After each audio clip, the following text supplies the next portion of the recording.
Effectivement, aujourd'hui, on est là dans le cadre d'un forum synonyme de état des lieux à un peu plus de mi-parcours, parce que je ne dirais pas mi-parcours, on a fait un peu plus que la moitié de la durée du projet. Ce forum, disais-je, a pour objet de faire le point sur les avancées de ce projet.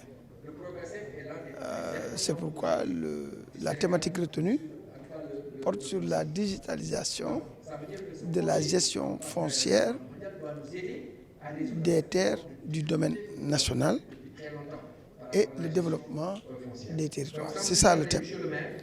Justement, je ne m'étalerai pas outre mesure sur la sensibilité ou le caractère critique de la question foncière. Ça s'impose à tout le monde. Tout le monde sait cet aspect critique, mais surtout pour nous qui sommes élus locaux, maires, à qui l'État a confié la gestion des terres du domaine national.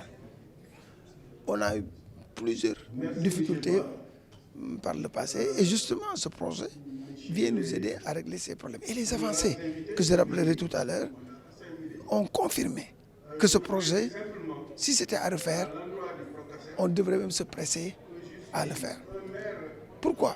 Parce qu'on a eu des difficultés depuis les limites des communes jusqu'à la gestion foncière dans chacune de nos communes. On était presque dans l'approximation pour délimiter des parcelles. On vous dit, vous avez une parcelle à Latmengue ou à Kernyang, c'est un village de Latmengue. Mais c'est où à Kernyang? Personne ne peut vous dire. C'est des plans presque à main levée, c'était des plans à main levée, etc. Donc il fallait avoir des outils plus sûrs, plus fiables, avec des résultats immuables que personne ne peut modifier. Ça commence par avoir par exemple un GPS. On l'a maintenant avec ce projet. Deuxièmement, ce qu'on appelle l'ingénierie sociale. La question du foncier, c'est une question éminemment sociale. Donc, on la règle pas avec des textes forcément, mais avec de l'ingénierie sociale. Les consultations, les concertations, parce que monsieur le ministre Diba l'a dit tout à l'heure, à l'ouverture. Il a dit qu'on a des textes qui sont d'une application très limitée. On a des pratiques traditionnelles qui ne sont pas formalisées. Vous voyez la contradiction. Donc ça, c'est les textes, c'est l'ingénierie sociale qui peut aider à régler ça. C'est pourquoi nous, on a mis en place ce qu'on appelle des sortes de comités de concertation, avec déjà la commission domaniale élargie, où on a mis beaucoup d'autres acteurs, la commission de prévention et de gestion des conflits, tout ça au niveau de la commune. On a impliqué les jeunes, on a impliqué les femmes, les agriculteurs, les éleveurs. Donc, cette ingénierie sociale a permis à la population de mieux connaître ses droits, mais surtout de mieux connaître nos textes. D'accord? À part cette ingénierie sociale, cet équipement, GPS, un autre équipement de géodésie qui a permis de mettre en place le système d'information foncière, en plus de ça, qui permet de sécuriser la gestion foncière et de la rendre plus fiable. En dehors de ça, comme je le disais, on a pu développer des outils. Je donne un exemple. Pour le bureau foncier que le projet nous a aidé à construire, c'est un peu un site qui fait état de, comment on l'appelle, qui fait état civil du foncier. Mais dans ce service, il y a ces équipements dont je parle, mais il y a surtout des outils. Depuis le modèle de demande jusqu'à l'obtention de la délibération, vous avez des guides qui permettent de montrer la procédure depuis la demande jusqu'à l'obtention. Ensuite, On a avec ce projet la sécurisation des titres avec les NICAD. On parle aujourd'hui de NICADisation. Le NICAD, il est immuable, on ne peut pas le changer. Il est unique.